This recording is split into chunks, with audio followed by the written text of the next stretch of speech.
General शिक्षा के बारे में, तो हम एक एनजीओ से हैं, निरामया के नाम से एनजीओ।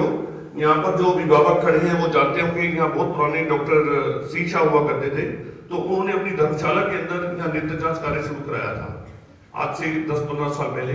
तो आज भी हम वहाँ नेत्र जांच कार्य कर रहे हैं। तो हमने यहाँ आए, हम अपने आपके शर्मा जी सर से हमने रिक्वेस्ट की कि आप यहाँ के बच्चों को भी भेज सकते हैं आंखें जांच कराने के लिए। तो यहाँ जितने भी अभिभावक खड़े हैं, तो मैं उनसे कहना चाहूंगा कि आप परमिशन दें उनको कि बच्चों को वहां जाकर के आंखें उनकी चेक की जा सके। देखिए, जनरल हेल्थ के बारे में बहुत सी बातें बताने वाली होती हैं। तो एक आदमी का नॉर्मल टेम्परेचर कितना होता है, कोई बच्चा बताएगा? 98.6 फॉरेनहाइट। अच्छा, अगर ये ज्यादा हो या कम हो तो क्या कहा जाता है, बच्चे को क्या हो गया? फीवर। Very good. देखिए, ऐसा है कि जो हमारी बॉडी है उसके अलग अलग पैरामीटर्स हैं, अलग अलग सिस्टम्स हैं, डाइजेस्टिव, स्केलेटन, जो ये 10-11 जो हैं, उन सिस्टम्स का एक ग्रुप है जिससे हमारा शरीर बना हुआ है।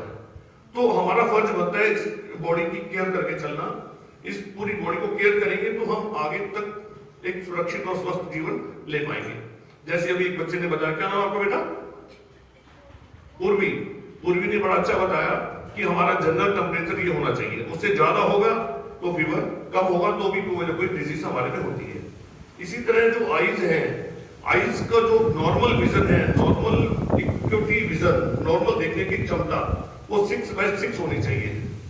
ठीक, तो कहीं भी आप जाते हैं, जैसे आप बच्चे ग्रुप में बैठे हुए क्लासरूम में, एक बच्चा बोलता है कि मुझे ब्लैक बोर्ड साफ नजर आ रहा है, एक बोलता है कि मुझे तो नजर नहीं आ रहा, तो क्या कहा जाता है? भाई इसकी आईज कमजोर है, इसकी आईज चेक कराओ। आईज चेक कराई जाती हैं, तो अगर वो एक चार्ट दिया जाता है, उस चार्ट को बोलते हैं स्नेलर्स चार्ट। स्नेलर्स चार्ट को पढ़ने के बाद अगर बच्चा लास्ट लाइन नहीं पढ़ पाता, तो फिर उसकी आईज को पूरा चेक करके जो उसको जरूरत है, कोई दवाई की या चश्मे की, तो वो उसको लगाया जाता है ताकि उसका विजन 6/6 हो जाए। तो विजन का लाइफ में 6/6 रखना बहुत जरूरी है। वो देखिए, आज आप छोटे बच्चे हैं, आप बड़े होंगे, पढ़ेंगे, लिखेंगे, हम ईश्वर से कामना करते हैं आप बहुत बड़े आदमी बने। तो आप मान लो अगले दिन कहीं पायलट की जॉब में जाते हैं, तो पायलट की जॉब के अंदर एक पायलट जब एरोप्लेन को चलाता है, तो उसके अंदर कितनी जिंदगियां बैठी हुई, कितने लोग बैठे हुए हैं, उन सब की सुरक्षा उस पायलट के हाथ में है। अगर उसकी निगाह ठीक नहीं होगी तो कहां चला पाएगा? तो ये पैरामीटर्स बहुत जरूरी हैं।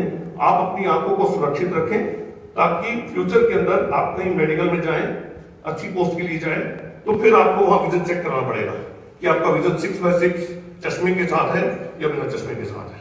तो इसलिए मैं आपसे कहूंगा कि आप इन बातों का ध्यान रखें। तो बातें तो बहुत कुछ है। अच्छा, एक और मैं पूछना चाहूंगा, विटामिन ए किसमें होता है ज्यादा? Green vegetable. Very good. देखिए, जो विटामिन ए है वो लेना आंखों के लिए बहुत जरूरी होता है। तो इसके अलावा भी बहुत सी बातें हैं। तो जैसे हम दीपावली में पटाखे छुड़ाते हैं, वो ध्यान से करें। होली पे रंग आंखों में नहीं डालना चाहिए। इन सब बातों का भी हमें ध्यान रखना चाहिए। तो बच्चों, मैं आज आपसे पूछना चाहता हूं और एक वादा लेना चाहता हूं कि आप अपनी आंखों की पूरी देखभाल करेंगे। और टीचर का सबसे पहले सुबह उठते देखिए हमें ईश्वर का नमन करना चाहिए कि ईश्वर ने हमें ये शरीर दिया। उसके बाद अपने माँ बाप का, फिर गुरु को पूरी इज्जत देनी चाहिए, पूरा मान देना चाहिए, और अपने शरीर का, अपनी आंखों का पूरा ध्यान रखें ताकि भविष्य में आप स्वस्थ रह सकें और बड़े होकर एक बहुत बड़े आदमी बने। ये मेरी एक ईश्वर से प्रार्थना है, मेरी हित है। धन्यवाद जी। अच्छा, आपसे बात हुई है आईज चेकअप के लिए। हमारा यहाँ डॉक्टर प्रेम सुशील धर्मशाला में हर वीरवार को आईज चेक की जाती है। तो जहाँ जितने सीनियर टीचर्स हैं, आप ग्रुप बना के वहां भेजिएगा, तो वहां फ्री ऑफ कॉस्ट उनकी आईज चेक कर दी जाएंगी। तो सर एक बार बोल रहे थे कि यहाँ भी कैंप लगाया जाए, तो वो हम बाद में सोच सकते हैं, क्योंकि सब इक्विपमेंट्स को लेके आना वो मुश्किल होता है। तो यहाँ विजन चेक करके फिर वहां रेफर कर देंगे और वहां से जो भी होगा तो उनको पेरेंट्स को बता दिया जाएगा। Thank you.